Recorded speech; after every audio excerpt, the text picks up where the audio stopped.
नमस्कार बंधुगण ओडिशार लक्ष लक्ष वयस्क विधवा एवं दिव्यांग भाई भौणी आसी वर्षर सबुठारु बड़ खबर ओडिशा बजेट 2026-27 घोषणा हो सारी एवं एथिरे पेंशनधारी रही एक बड़ चमत्कार खबर।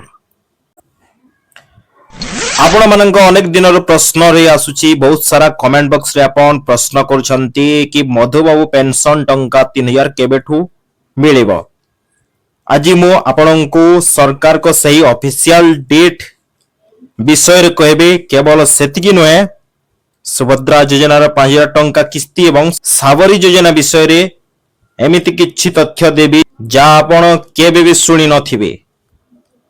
तो आपण मानको अनुरोध वीडियो को बिना काटी के शेष पर्यंत देखंतु जहा फल रे आपनकर डेट जानि परिबे एवं सुभद्रा योजना रो कोन अपडेट होची ता जानि परिबे एवं सावरी योजना जो अच्छी जोटा आपनकर नुआ से बाबद रे मुख्य करी जाने पारे।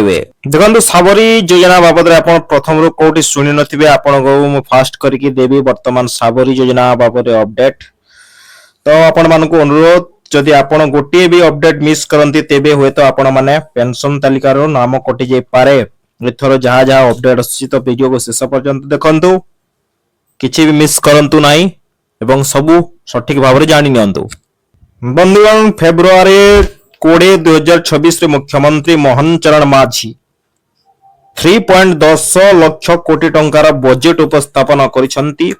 एही बजेट रे सामाजिक सुरक्षा पाई 25,208 कोटी टंकार व्ययबराद करा जायछि। एबे आसंतु जानिबा 3000 टंका भत्तार सत्यता कोन रहिछि। सरकार स्पष्ट करिसंती कि वर्तमान 80 रु अधिक वयस्क एवं 80% अधिक दिव्यांग माननकु 3500 टंका पेंशन मिलुची। बाकी 60 रु 79 वर्ष वयस्क जो 3000 टंका प्रतिश्रुति दिया जायथिला ताहा एबे सैचुरेशन मोड रे काम करूची। सरकार एही बजेट रे 6 लाख नुआ हिताधिकारी को जोड़ी छंती। एहार अर्थ होची एबे काहाकू मृत्यु के अपेक्षा करिया को पड़ियो नाही। आपण जदि योग्य तेबे आपण को सीधा सलग तालिका रे शामिल कर दिया जिवो। वर्तमान भत्ता मिलिवार तारीख नुआ आर्थिक वर्ष अर्थात अप्रैल 1 2026 रु ही वर्धित भत्ता लागू हेबार विशेष संभावना रही। बंधुगण ध्यान दियंतु अप्रैल 1 2026 रु एही भत्ता आपण मानकर लागू हेबार संभावना रही।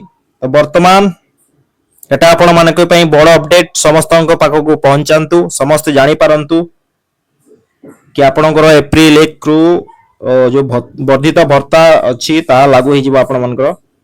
वर्तमान कि सुभद्रा रो अपडेट जो माने कमेंट करथिले कमेंट बॉक्स रे तांको पई रहिछि। तापरे हमें सावरी योजना जो आछि नुआ सेडा आपणकर जो भत्ता को नेकरी पेंशन को नेकरी से बाबत रे विशेष भाव रे आलोचना करबा। तो हमें सुभद्रा योजना बाबत किछि डिस्कशन करबा। एबे आसंतु सबुठारु चर्चित योजना सुभद्रा विषय रे कहबा। सरकार महिला माननकु वर्षकु 10,000 टंका देउछंती। नेक्स्ट इंस्टॉलमेंट आसंता मार्च महिला दिवस रे सुभद्रा योजना रो 5,000 टंका किस्ती लक्ष लक्ष महिलांकु मिलिबो। लक्ष लक्ष महिला माननक खाताकु आसीबो। जो महिला माने यूपीआई माध्यम रे अधिक डिजिटल कारबार करूछंती से माननकु अतिरिक्त 500 रो बोनस मध्य दिया जायछि। आपण जदि पर्यंत सुभद्रा योजना टंका पाइनांती तेबे निजर अंगनवाड़ी केंद्र तुरंत जाई जोगाजोग करंतु। वर्तमान जानिबा सावरी जो स्कीम अछि जो सोशल सिक्योरिटी पेंशन जी सेवा बाबद रे जानिबा सावरी कोन। बंधुगण बजेट रे आउ एक नुआ नाम सुनिबा को मिलिछि सावरी। एही योजना माध्यम रे वयस्क माननकु तीर्थयात्रा एवं गमनागमन क्षेत्र रे स्वतंत्र सुविधा जोगाई दिया जिवो। श्री जगन्नाथ इंटरप्रिटेशन सेंटर एथिपाई 1000 कोटी घोषणा होईछि। मुख्यमंत्री स्मार्ट सिटी मिशन शहर गुडी करे वयस्कंक पाई स्वतंत्र पार्क एवं सेविंग सेंटर बजेट रे स्थान पाइछि।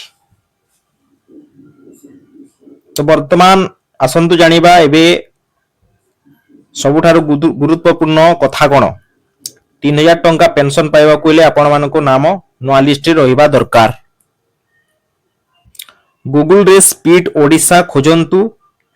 एठारे बेनिफिशियरी सर्च रे जाय निजर आधार नंबर दी स्टेटस चेक कर दियंतु। जहा फल रे जदि आपणकर नुआ लिस्ट रे नाम आसी जाइछि ताले आपण एथरो 3000 ଟଙ୍କା ନିଶ୍ଚିତ ଭାବରେ ପାଇଯିବେ। ଆପଣଙ୍କ ଯଦି ରିଜେକ୍ସନ ଅଛି ଫର୍ମ ଯଦି ଆପ୍ଲାଏ କରିଥିଲେ ତାର ସମାଧାନ କଣ ରହିଛି? ଯଦି ଆପଣଙ୍କର ପେନସନ ଅଟକି ଯାଇଛି ତେବେ ଏହାର କାରଣ ହୋଇପାରେ ଆଧାର ଏନପିସିଆଇ ମ୍ୟାପିଂ। ନିଜର ବ୍ୟାଙ୍କକୁ ଯାଇ ଆଧାର ସେଟିଂ କରିନିଅନ୍ତୁ, ଯାହା ଫଳରେ କି ଆପଣଙ୍କର ସବୁ ବ୍ୟାଙ୍କ ଡିଟେଲ୍ସ ଠିକ ହେଇଯିବ ଏବଂ ଆପଣମାନଙ୍କୁ ଭତ୍ତା ଏଥର ଡାଇରେକ୍ଟ ଆପଣଙ୍କ ଆକାଉଣ୍ଟକୁ ଆସିଯିବ। ଏବଂ ଶେଷରେ ଏତିକି କହିବି, ଓଡ଼ିଶା ସରକାର ଏବେ ଫୁଲ ଆକ୍ସନ ମୋଡରେ ଅଛନ୍ତି। 3000 ଭତ୍ତା ଖୁବ୍ ଶୀଘ୍ର ସମସ୍ତଙ୍କ ଖାତାକୁ ଆସିଯାଉଛି। ଆପଣଙ୍କ ଯଦି କୌଣସି ପ୍ରଶ୍ନ ଅଛି କିମ୍ବା ଆପଣଙ୍କ ଜିଲ୍ଲାରୁ ଏହି ଭିଡିଓ ଦେଖୁଛନ୍ତି, କମେଣ୍ଟ ନିଶ୍ଚିତ ଭାବରେ ଲେଖନ୍ତୁ। ମୁଁ ପ୍ରତ୍ୟେକ କମେଣ୍ଟରେ ଉତ୍ତର ଦେବାକୁ ଚେଷ୍ଟା କରିବି। ଯଦି ଏହି ସୂଚନା ଆପଣଙ୍କୁ ଭଲ ଲାଗେ ତେବେ ଭିଡିଓକୁ ଲାଇକ୍ କରନ୍ତୁ ଏବଂ ନିଜର ଗାଁର ସବୁ ହ୍ୱାଟ୍ସଆପ୍ ଗ୍ରୁପରେ ସେୟାର କରନ୍ତୁ।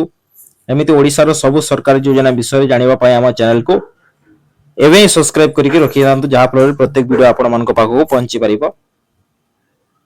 ରହୁଛୁ, ଧନ୍ୟବାଦ, ଜୟ ଜଗନ୍ନାଥ।